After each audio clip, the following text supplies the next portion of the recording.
Hello and welcome to health insight. আমি ধ্রুব। IBS নিয়ে আমরা এর আগে আরো বেশ কয়েকটি ভিডিও করেছি।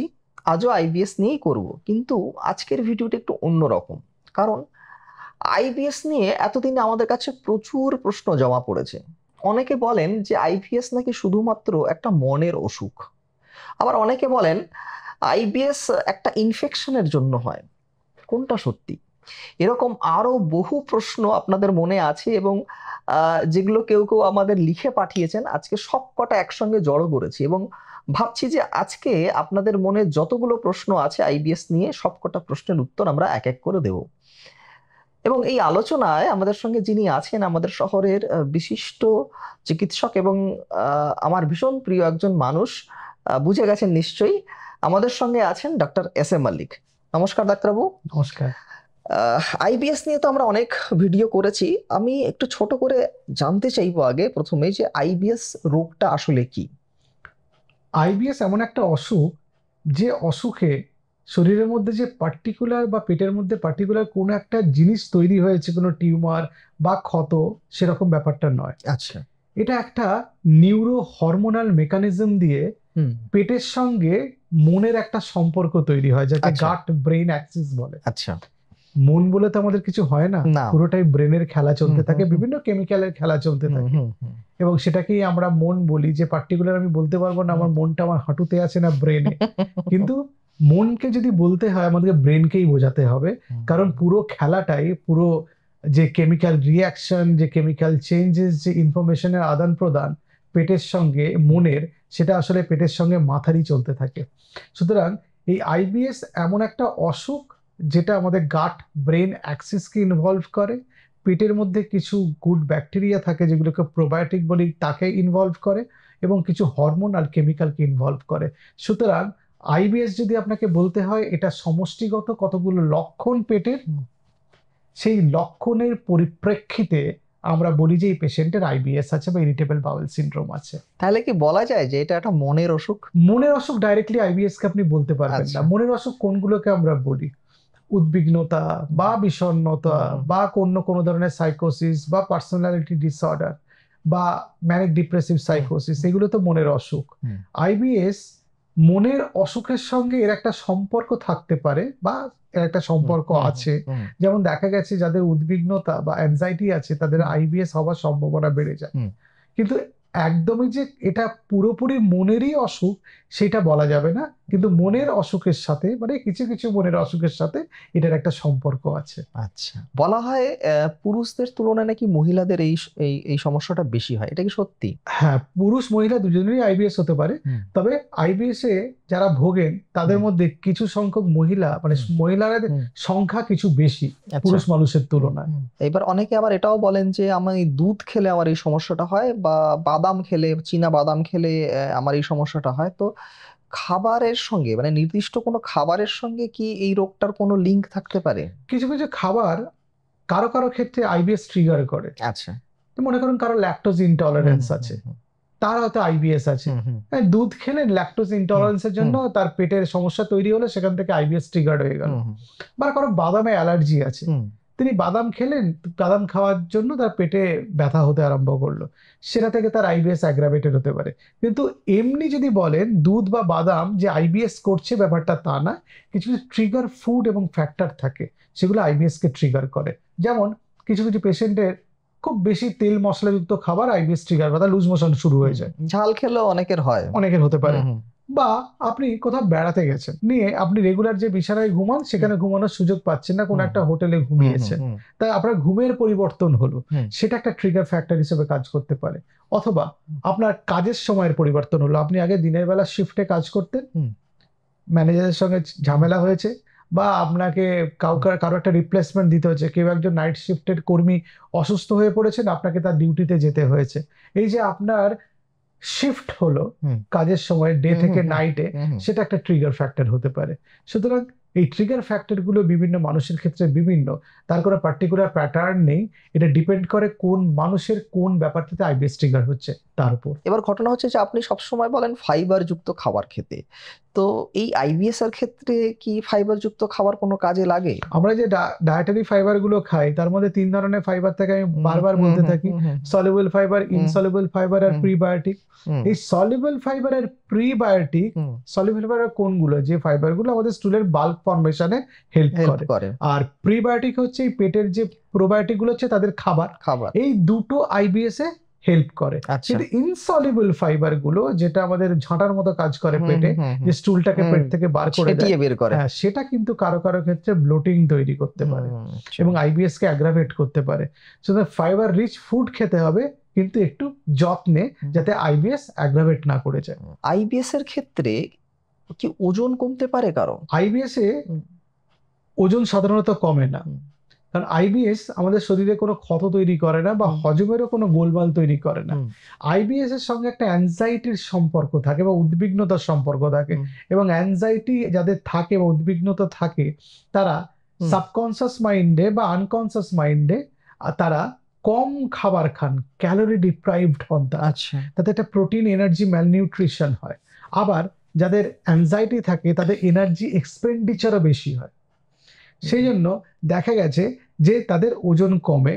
কিন্তু সত্যিকারের যদি বলতে হয়, আইবিএস থেকে কারো ওজন কমতে পারে না। আচ্ছা, সাধারণভাবে ম্যালনিউট্রিশন হওয়ার জন্য ওজন কমে। তো বিষয়টা হচ্ছে যে এই সমস্ত পেশেন্টরা চিন্তা করেন যে কোনটা খাবো আর কোনটা খাবো না, তারা ভীষণ ভয়ে ভয়ে থাকে যে এই খাবারটা খেলে বুঝি আমার লুজ মোশন শুরু হয়ে গেল, এই খাবারটা খেলে বুঝি আমাদের পেটের ব্যথা শুরু হয়ে গেল। দেখতে দেখতে ঠক বাসতে গা উজাড় বলে যে কথা আছে, যে অনেক খাবারই তারা নিজে অজান্তে বাদ দিয়ে ফেলেছেন এবং তারা ভয়ে বাদ দিয়ে ফেলেছেন, ফলে শরীরের মধ্যে খাবার যাচ্ছে না, তার জন্য রোগা হচ্ছেন। এরকম অনেক খাবার আছে সত্যি তার আইবিএস এর সঙ্গে কোনো সম্পর্ক নেই, বা তার ক্ষেত্রে সেটা ট্রিগার খাবার নয়, তাও সত্ত্বেও তিনি খান না ভয়ে যে পেটের আর কোনো গোলমাল শুরু হলো কিনা। অনেকে এটা ভেবে অনেক বেশি জল খেয়ে ফেলেন যে জল খেলে নাকি আইবিএস থেকে একটু মানে সুরাহা মেলে আর কি, মানে আসলে জলটা খুব ইম্পর্টেন্ট আমাদের হজম শক্তির জন্য। আমাদের বডিতে যে মেকানিজম চলে খাবার হজম করার প্রক্রিয়া, জল একটা গুরুত্বপূর্ণ উপাদান।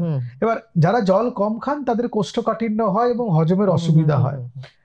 তার মানে এই নয় যে জল প্রচুর পরিমাণে খেয়ে ফেলতে পারলে আইবিএস থেকে তিনি ভালো থাকবেন এবং আইবিএস সেরে যাবে, তাতে উল্টে বিপদও হতে পারে। আমরা জল বেশি খেলে তা আমরা কিডনির উপর চাপ পড়তে পারে, হার্টের উপর চাপ পড়তে পারে অনেক অনেক জল খেয়ে নিলে। আমাদের সাধারণভাবে দিনের মধ্যে যেটুকু জল খাওয়ার যে গাইডলাইন আছে, একজন প্রাপ্তবয়স্ক মানুষের 2 থেকে 3 লিটার জল সারাদিনে, সেটা খেলেই যথেষ্ট। তাতেই আপনার আইবিএস মানে হজম শক্তি তাদের ঠিক থাকবে। জল খাবার সঙ্গে বা কম খাওয়ার সঙ্গে বা বেশি খাওয়ার সঙ্গে আইবিএস এর কোনো সম্পর্ক নেই। আপনি আইবিএস রোগীদের এর আগে আমাদের বলেছেন যে লো ফডম্যাপ ডায়েট প্ল্যান করার কথা বলছেন, তো মানে এটা কি সবার জন্যই কি লো ফডম্যাপ ডায়েটটা সবার জন্য দরকার নেই। কিছু কিছু পেশেন্টদের ক্ষেত্রে লো ফডম্যাপ ডায়েট খেলে তাদের এই পেটের মধ্যে ব্লোটিং, গ্যাস ফর্মেশন এগুলো কম হয়, ওই রসুন, ফুলকপি, বাঁধাকপি, বিনস জাতীয় খাবার ইত্যাদি।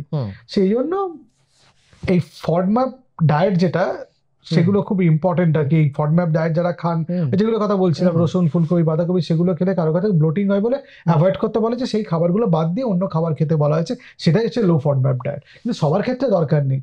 যাদের যাদের ক্ষেত্রে এই জিনিসগুলো পেটে ব্লোটিং, গ্যাস ফর্মেশন এগুলো বেশি হয়, তাদের ক্ষেত্রে এটা অ্যাপ্লিকেবল। নাহলে মোটামুটি সাধারণ যে খাবারগুলো খায় মানুষ, সাধারণ বাড়ির খাবার যথেষ্ট খেলেই হবে। তো এই যে আইবিএস রোগীরা এই যে খাবার দাবার ক্ষেত্রে মানে হাইজিন মেনটেন করাটা কতটা জরুরি? যদি পেটে কোনো ইনফেকশন হয়, যেগুলো গ্যাস্ট্রোইন্টেস্টাইনাল ইনফেকশনের কথা বলছি, যেগুলো লুজ মোশন, বমি ইত্যাদি করে, সেটা কিন্তু আইবিএস কে অ্যাগ্রাভেট করতে পারে। আচ্ছা, দেখা গেছে অনেক সময় পেটের ইনফেকশনের পরে আইবিএসটা অ্যাগ্রাভেট করে এবং বহুদিন ধরে পেশেন্ট আইবিএস এ অনেক কষ্ট পাচ্ছে। সেটা খাবারের হাইজিনটা খুব জরুরি। আমি সাধারণত বলি এমন খাবার খাবেন না যে খাবারের হাইজিন সম্বন্ধে আপনি নিশ্চিত নন, মানে সেই খাবার খেলে আপনার পেট খারাপ হবে না, সেই খাবারই আপনি খাবেন। সাধারণত সেই খাবার বলতে আমরা কি বুঝি? আমাদের বাড়ির খাবার। আমাদের বাড়ির খাবারের চেয়ে তো হাইজিনিক খাবার আর সম্ভব না, সেটা কোনো জায়গাতেই আপনি পাবেন না। কিন্তু চেষ্টা করবেন যখন বাইরেও যাবেন, চেষ্টা করবেন যে পরিষ্কার পরিচ্ছন্ন যেখানে রান্না হচ্ছে বা সেই জায়গায় আপনি খাবারটা খাওয়ার চেষ্টা করুন। আচ্ছা, খাবার দাবারের যখন কথা এলো তখন একটা খুব ইম্পর্টেন্ট খাবার, সেটাকে প্রোবায়োটিক বলি আমরা। তো এই প্রোবায়োটিক আইবিএস রোগীদের জন্য কতটা জরুরি? এবার এই প্রোবায়োটিক নিয়ে খুব ঝামেলা আছে জানেন। আমি প্রোবায়োটিক নিয়ে কিছুদিন আগে একটু পড়াশোনা করেছিলাম, তাতে দুটো গ্রুপ আছে, যারা কিছু কিছু আইবিএস এর পেশেন্টরা আছেন যাদের ক্ষেত্রে প্রোবায়োটিক কোনো কাজ করে না। আচ্ছা, তারে আমি দেখেছি, প্র্যাকটিক্যালি আমি চেম্বারেও দেখেছি পেশেন্টদের দিয়ে। আর একটা গ্রুপ আছেন তাদের খুব ভালো কাজ করে প্রোবায়োটিক খেলে। তারা নিজেরাই বলে না তো এটা কিন্তু বন্ধ করবেন না, এই ওষুধটা কিন্তু বন্ধ করবেন না, ভি দিয়ে হোক বা ডি দিয়ে হোক বা বি দিয়ে হোক, এইসব ওষুধ আছে, এটা কিন্তু আপনি বন্ধ করবেন না, আপনি অন্য ওষুধ কি ম্যানেজ করেন, এই ওষুধটা খেয়ে আমি ভীষণ ভালো আছি। যাদের ক্ষেত্রে প্রোবায়োটিক কাজ করে তারা প্রোবায়োটিক খাবেন। যারা প্রোবায়োটিক খেয়ে কাজ করেনি বা প্রোবায়োটিক খেয়ে আপনি বিশেষ কোনো তফাৎ অনুভব করেনি, তাদের প্রোবায়োটিক খাওয়ার কোনো দরকার নেই, কারণ প্রোবায়োটিক গুলো আজকাল খুব কম খরচেও পাওয়া যায় না, বেশ দাম। সুতরাং যাদের মানে আইবিএস হয়েছে মানে যে প্রোবায়োটিক কাজ করবেই তার কোনো গ্যারান্টি নেই। আপনাকে ডাক্তারবাবু যদি প্রোবায়োটিক দিয়ে থাকেন তবেই খাবেন। এই যে আইবিএসটাকে অনেকে পুরনো আমাশা বলে, যে এবং তারা ধরেই নেয় যে এটা আর বোধহয় কোনোদিন সারবে না, মানে এটা কতটা সত্যি? এটা নিয়ে আমার কথা বলার আছে, আপনাদের আমি বুঝিয়ে বলি। এক নম্বর হচ্ছে, এই আইবিএস যে পুরনো আমাশা সেটা অনেক ক্ষেত্রে সত্যি। আচ্ছা, কারণ আইবিএস এ মিউকয়েড স্টুল হয় এবং পাতলা পটি হয় এবং আমাশার মতো পটি হয় ইত্যাদি।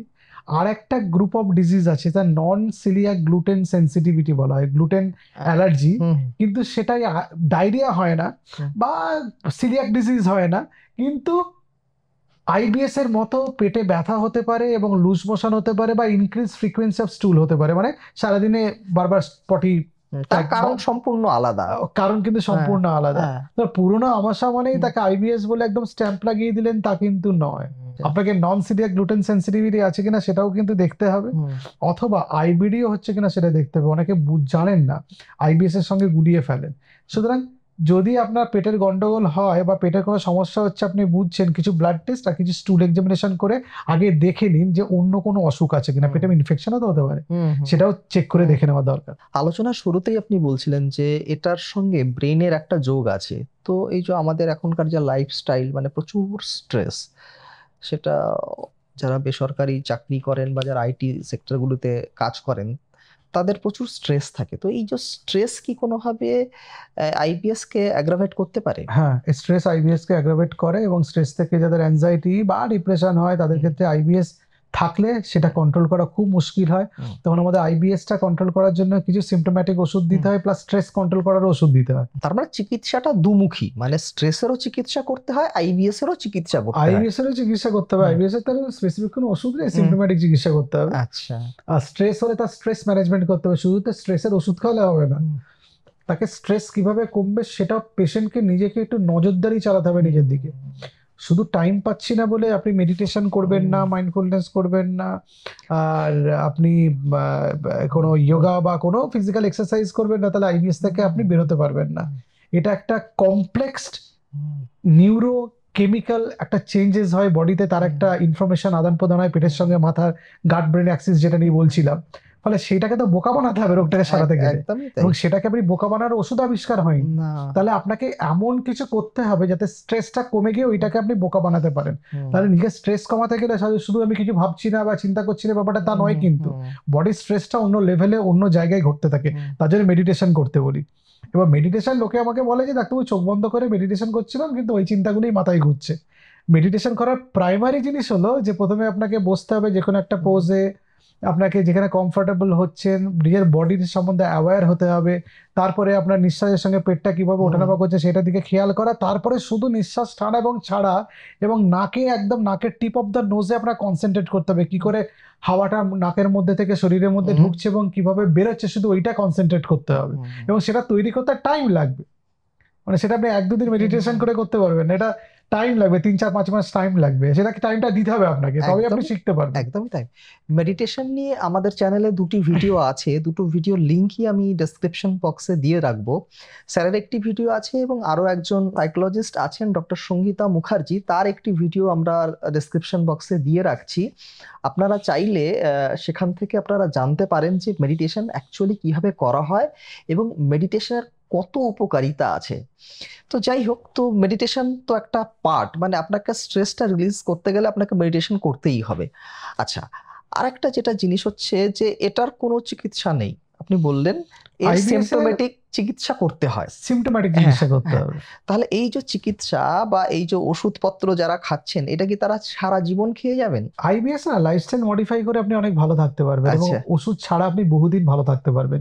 ইনিশিয়ালি কিছু ট্রিটমেন্টের প্রয়োজন হয়, তারপরে আপনি যে টেকনিকটা শিখে যাবেন, কি করে ট্রিগার গুলোকে হ্যান্ডেল করবেন, কি করে অ্যাভয়েড করবেন, কি করে কন্ট্রোল করবেন, আর কোনগুলো ট্রিগার ফ্যাক্টর সেগুলো যদি আপনি আইডেন্টিফাই করে ফেলতে পারেন, এইটাকে আপনি হাতের মুঠোর মধ্যে বন্দি করে ফেলতে পারবেন এবং এটা থেকে আপনি অনেক ভালো থাকবেন। মাঝে মাঝে আপনাকে বিরক্ত করবে বটে, কিন্তু সেটা এমন কোনো বড়সড় বিরক্ত করবে না যেটাতে আপনি বিচলিত হওয়ার কারণ থাকবে। খুব সুন্দর একটা কথা বললেন যে আমি যদি কন্ট্রোল করতে চাই আমি পারি, হ্যাঁ, কিন্তু আপনাকে সেই যে আর্ট বা সেই যে বিষয়টাকে আপনাকে আয়ত্ত করতে হবে এবং তার জন্য অবশ্যই প্রফেশনালের হেল্প তো লাগবেই। নিশ্চয়ই। হ্যাঁ, এবং ডাক্তারবাবু যে মতন বলবেন, এবং আমরা ওই ভিডিওগুলো ওই কারণেই করছি যাতে আপনারা আইবিএস থেকে আপনি মানে কি নিস্তার লাভ করতে পারেন, সেই জন্যই তো এই ভিডিওগুলো করা। তো এরপরে আমরা যেটা জানতে চাইবো যে আপনি সব রোগীদের ক্ষেত্রে এক্সারসাইজের কথা বলেন, আইবিএস রোগীদের ক্ষেত্রে কি এক্সারসাইজটা কি সমান গুরুত্বপূর্ণ, নাকি এরা এক্সারসাইজ থেকে দূরে থাকবেন? এক্সারসাইজ করলে মানসিক চাপ কমে,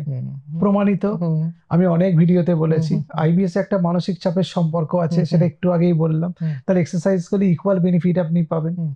কিন্তু আপনাকে আইবিএস সারাতে গেলে যে এক্সারসাইজের প্যাটার্ন ফলো করতে হবে, প্রথম দিনই একদম জুতো কিনে একদম জামা টামা কিনে নতুন একদম জিমে ভর্তি হয়ে গিয়ে এক্সারসাইজ করার থেকে স্লো পেসে আপনি যদি শুরু করেন, আপনি যদি শুধু ওয়াকিং দিয়ে স্টার্ট করেন, একটু মিনিমাল যোগা করলেন, আস্তে আস্তে সেই টাইমটাকে আপনি বাড়ালেন, যোগা মেডিটেশন এগুলোর মধ্যে আস্তে আস্তে ঢুকলেন, একটা টাইম দিয়ে পুরোটা করতে হবে। একদিন এমন করলেন তারপরে 7 দিন নেই, তাহলে হবে না। একটা সুন্দর সিস্টেম্যাটিক ওয়েতে আপনি এগোন, প্রত্যেকদিন কিছু কিছু জিনিস করুন এবং গ্যাপটা যাতে খুব বেশি না হয় সেটা খেয়াল রাখুন। থ্যাংক ইউ ডাক্তারবাবু, এত সুন্দর একটা আলোচনা আমাদের উপহার দেওয়ার জন্য।